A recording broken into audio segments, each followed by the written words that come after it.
what we have here, guys. Step aside, Butcher is coming. I will save the day as usual. Go to the checkpoint, man. What the hell is it?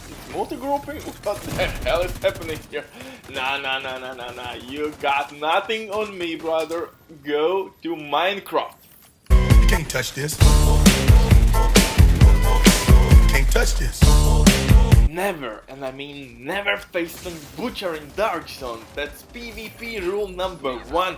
But all jokes aside, guys, you see that survivability is not a problem, since you can actually survive incoming damage from 2 agents at the same time without freaking shield. Without using shield by itself. That's a huge achievement, brother. And you know that sometimes these can be really wild, especially those manhunts who will try to farm checkpoints with all the skills in the game. But man, this build will give you a fair shot to survive and get your wanted items if you're gonna farm landmarks. Be aware, because most likely somebody will try to shoot at your back, and when you will engage in fight, please, when you're gonna use medkit, don't use it with your shield.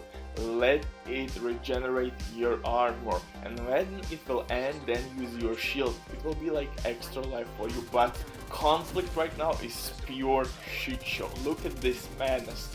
They need 2 flamethrowers and 3rd agent just to kill me. It's ridiculous, but this is getting out of hand. And when I saw this footage, I almost destroyed my TV and Xbox. I'm behind the cover and somehow he killed me. And when I checked the footage, I understood that actually you can shoot through the corners, and you know that exploit with scope. But this one is completely on another level. I don't know, man, maybe he's cheating or maybe it's the game, who knows. But when I saw this, that actually people can shoot through the walls and not using scope, oh, I was triggered, because this set is really good in PvP as well. Don't get me wrong, Dark Zone has issues as well, and especially when 4 players will try to farm checkpoints and kill 1 agent, like I'm showing right now, with Stinger Hive, Sticky Bomb, Shields. It's really funny to me, but hey, that's PvP right now. But before we continue, I just wanna let you know that we have some sponsored ads, guys. And if you don't have enough time with your teammates, but you still want to have all the best items in your game, then Diving.net is site for you. They have absolutely amazing team on Xbox. They will complete your order twice as fast. Now everything happens with account sharing. This service has been working for many years. It has tons of customer reviews, guys. You can check everything by yourself. But now with my promo code RBDIV, you will have 15% discount on all services. Amazing deal, especially when right now they support Outriders as well. So like I told you before, you can check everything by yourself, and if you have any questions, please feel free to type your message and operator will reply immediately. But now let's get back to my NOMAD Dark Zone build, guys. But keep in mind, guys, if you would like to use this set for conflict, I recommend to stick with 1.3, maybe 1.5 million armor, since we are using Unbreakable.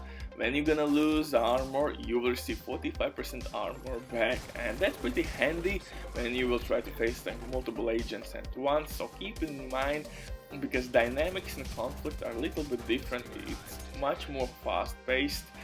Basically everybody is running and gunning there, but in my footage I'm running my set with 1.7 million armor, only with 1 offensive core attribute, because I love how huge amount of armor works together with firewall specialization medkit.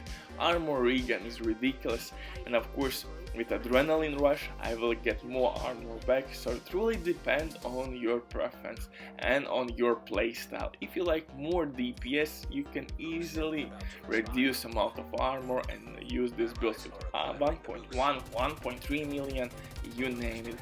But this is what I'm running, and I'm showing how it works on both sides, since it's PvP, and conflict can be sometimes really messy, especially with those skill builds. Oh my god, it's ridiculous. One time I had like 8 sticky bombs in couple minutes in a row. It only medkit saved my ass. It's getting out of hand.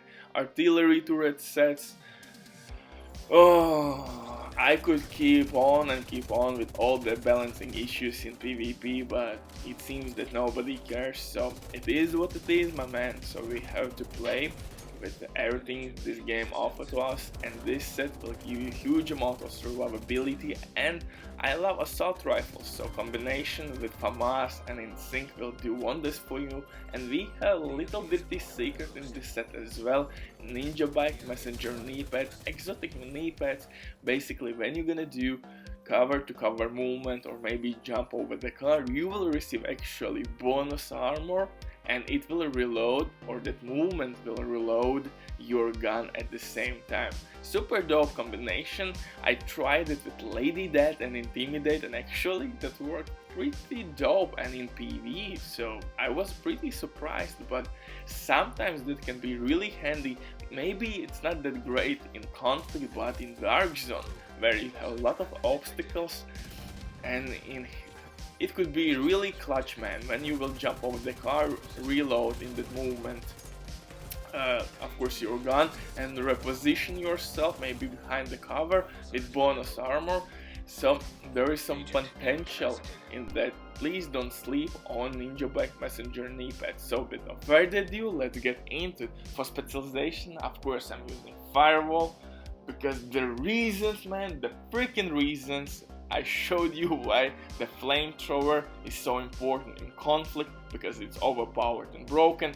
But guys, main thing here, that medkit works really well with huge amount of armor, and since we have 1.7 million armor, that firewall specialization medkit will do wonderful things for us. That medkit alone will allow us to fight agents without shield, and when you will see that your medkit is going to end, please pull your shield up. It will be like extra life for you, man. But keep in mind that movement with shield is pretty damn slow. Most likely, if you're gonna play against good PvP players, they will nail headshots very easily. And guys, use shield as emergency skill if you need to reposition yourself, or maybe you feel that your health is really low, only then use shield. Also, don't forget to throw shield by yourself away.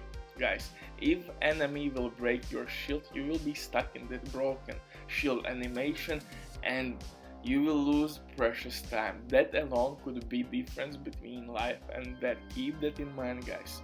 Protect yourself and take away shield at the right spot. Don't use it together with medkit, because it will be waste of medkit, guys. For the guns, everything is really simple. I'm using FAMAS with InSynch.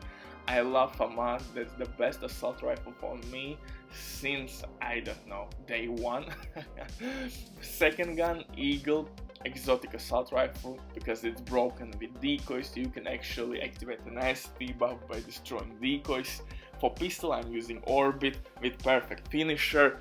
Basically, you have to kill somebody or finish somebody with pistol, and then just switch to your main gun and you will receive crit chance and crit damage boost. For the gear, I'm using SOMBRA mask, because SOMBRA will provide me with crit damage boost. Chest piece, of course, CHESKA with Unbreakable, because CHESKA will give me crit chance, and we need crit chance with assault rifles. For holster, I'm running FENERIS to receive assault rifle damage. For backpack, I'm running NOMAD Walk and Harris backpack with perfect adrenaline rush. This backpack works really well in Dark Zone, guys. Don't sleep on perfect adrenaline rush, but you could use whatever backpack you like. Maybe, I don't know. I think you should use Walk and Harris backpack.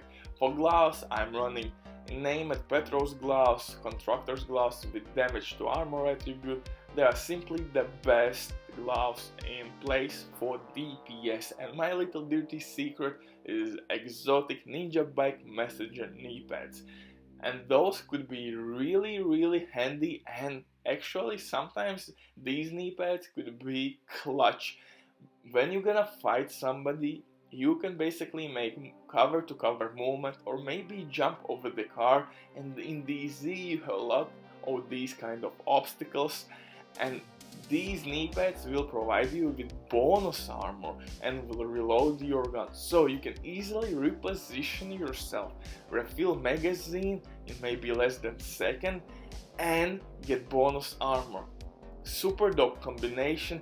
It will give you extra time for maybe adrenaline rush cooldown, or maybe if you need Unbreakable, and 25% armor is pretty decent amount, especially when we have 1.7 million armor.